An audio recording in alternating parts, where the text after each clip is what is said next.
Round Swastika, two questions for you. Firstly, there are reports that more complaints were filed against Raja Singh all through yesterday.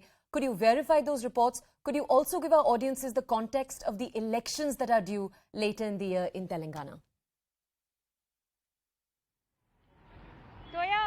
Yes, what we are learning is that there are several other complaints which have come to light against Raja Singh.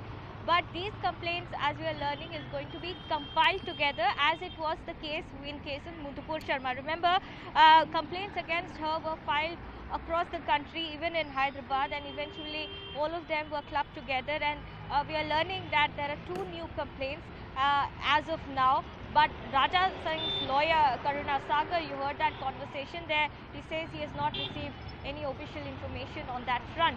To answer your second question, well, it is the protests here are being directly linked to the political developments and the steady developments that you're seeing in the state of Telangana. Remember, Raja Singh's comments, Asaduddin Owaisi's party claims Raja Singh is soul-heartedly responsible for the protests that have been taking place in Hyderabad, and he has also alleged that BJP has now come up with quote-unquote a one-man policy.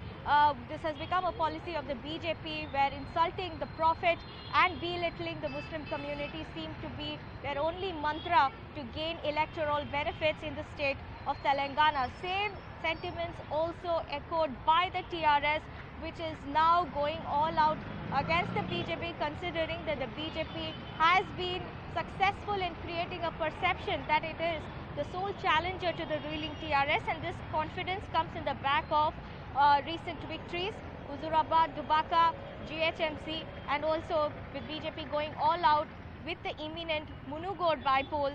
It is considerably or clear that these are the links that are being drawn. The other party in this case, that is the Congress, has carefully stayed away from the entire discourse. However, Congress leader Feroz Khan, who occupies an organizational post in the Telangana Congress yesterday, raised eyebrows with shocking comments saying that wherever, and in fact he had given a clarion call asking Muslim community members to come forth wherever they see Raja Singh and immediately thrash him. The Congress has distanced itself from these kind of comments and said that these have been made in the individual capacity by Feroz Khan. However, the party on the whole has now been dragged into this. Interestingly, the BJP here, Telangana BJP, remember, has completely isolated itself from this incident. We don't have any prominent comments from any of the top leadership here, and that's because BJP wants to solely focus on Munugodu and eventually on to the game plan for Telangana, in the sense that they want to channel all their energies towards that and the public meetings that are being held by Bandi Sanjay Kumar. So on the whole, the entire issue has certainly been governed by political overtones and more aggravated by the slogan war that is being taking place between two communities here. Okay, Swastika, one last question for you. For our audiences, can you just explain, we know that the court did not take action because they said the police didn't follow the correct procedure in arresting Raja Singh. So we know the police was not given his remand. But what are the next few steps? Is it likely that we could see the police arrest him again? What could take place? Toya will not be able to cast aspersions on that questions, but to give you a context on why Raja Singh was let off, basically the argument put forth by his team is that the police did not follow due procedure stipulated under section 41A of the CRPC. In simple layman terms, it means that Raja Singh was not given a proper notice and immediately arrested by the Hyderabad police on the basis of multiple complaints that were filed against him. Raja Singh's team had argued also in the court that in that particular 10-minute long video, he did not take anyone's name.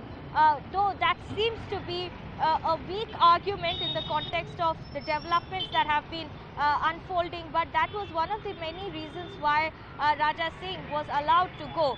If you talk about the next course of action, well, as of now, Raja Singh's lawyer claims that he has been receiving death threats and he has received 3 calls so far, one of them from the UAE. Raja Singh, on the other hand, has been asked to lie low. Remember, he has been asked to refrain from making any kind of public appearance as of now, considering the nature of the situation right now, and also to avoid any media interaction. But these are the merits and the grounds on which the complaints and his eventual arrest and bail was also done. But on the other hand, the contention or the allegation that is being raised is the fact that there were several MIM leaders also who were heard raising controversial slogans. So why no action against them?